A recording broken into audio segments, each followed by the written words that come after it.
Okay, so you know how I don't actually watch TikTok unless I have to, like I watch it through reaction videos because I don't want the aids of it. I just saw a video, this is the second time I've seen someone react to it, about a woman who has 4 adopted children who all turn out to be trans. I don't think I'm wrong in saying that gender dysphoria affects a very small percentage of the population, legitimately. I believe the rest is social contagion. It's cool because it's a group that seems to be getting a lot of spotlight and a lot of special treatment. So the weak-minded, weak-willed, don't know who they are, regular teens just going through an identity crisis because that's what we all went through. It wasn't part of being anything special or particularly mentally ill or struggling or anything.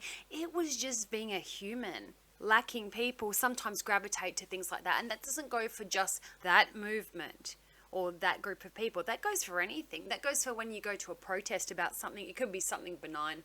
You could be saying, I want gluten labeling on something, and you're doing a march with people that like to eat organic only food, and they like to know every tiny thing of where their food comes from. Just say you're walking along with them. There will always be a handful of people that just latch onto the movement. There'll always be some people that are crazy, that think that you're like-minded, and maybe you are on that little subject, but as soon as you get to know them, you're like, whoa, holy hell, I don't know what this person is about. This person is crazy.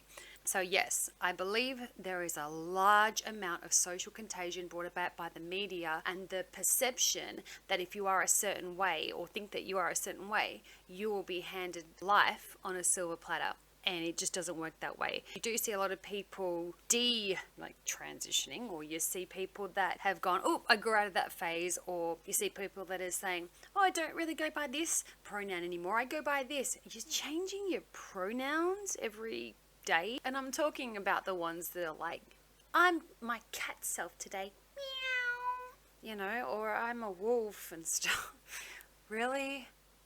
Really? And these are the ones that I've seen actually really draw fire from that movement, because they're making a mockery of it. There are real people out there struggling with this issue. This is a reflection of something that you need to fix in your head. And kid, you don't fix it by going on TikTok. But back to why I started making this. So I saw this video about this woman talking about how her adopted children all came out as trans and had these different pronouns and everything. I had a little bit to unpack about this, because there are, say, some people that can't have kids and they can't go the IVF route or anything, and then they choose to adopt. And from what I've seen, adopting, especially in my country, it seems to look very difficult. And I haven't looked at it for a while, because I think at the time I was doing some kind of law assignment or something on it. From what I remember, it was quite hard, and you had to jump through a lot of hoops to be able to have a state give over another human being, another life, a child, to your family to raise. So whatever had to be done or said, or whatever, this woman ended up getting 4 of these kids. I'll go back to what I was saying before. If you are truly gender dysphoric,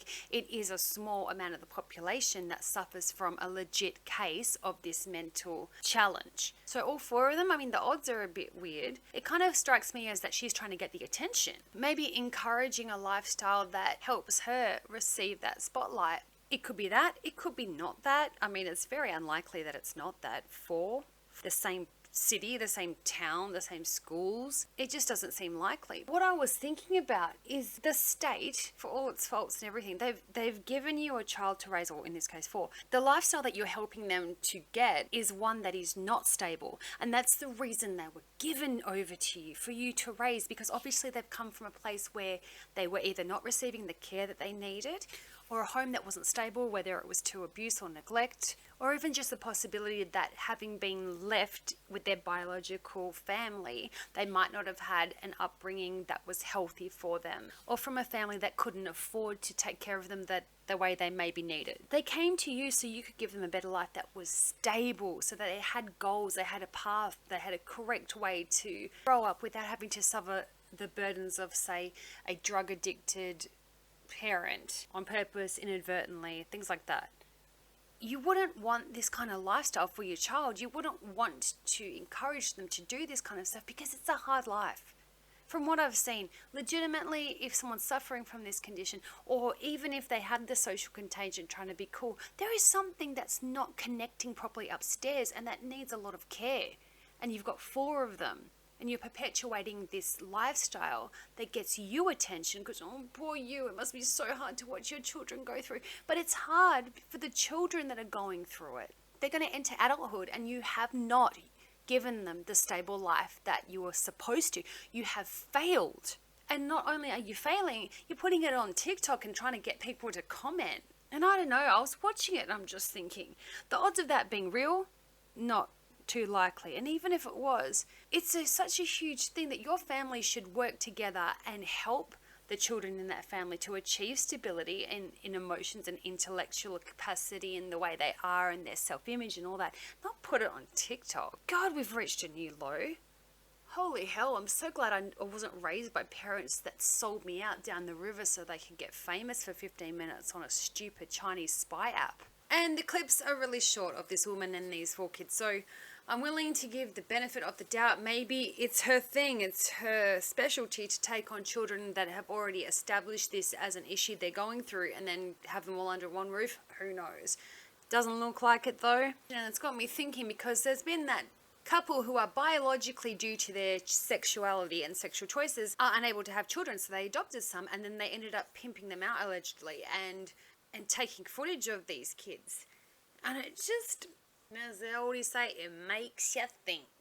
It does. Why do you have these children in your care, in your possession? Is it really about giving them a better life, or is it about yourself and getting famous or getting accolades or getting, in this case, sordid notoriety or money or whatever was given to these 2 men that did this?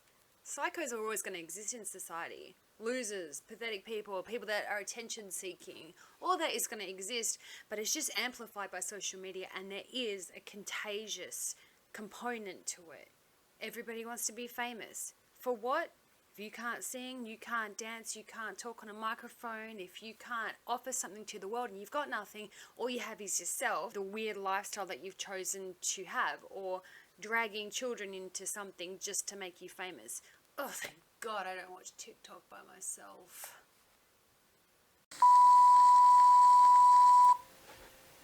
Don't want to be one of those people that's asking you to sub and like, but if you feel like commenting or liking, that would help me out. It'll give me the power to do more of these episodes.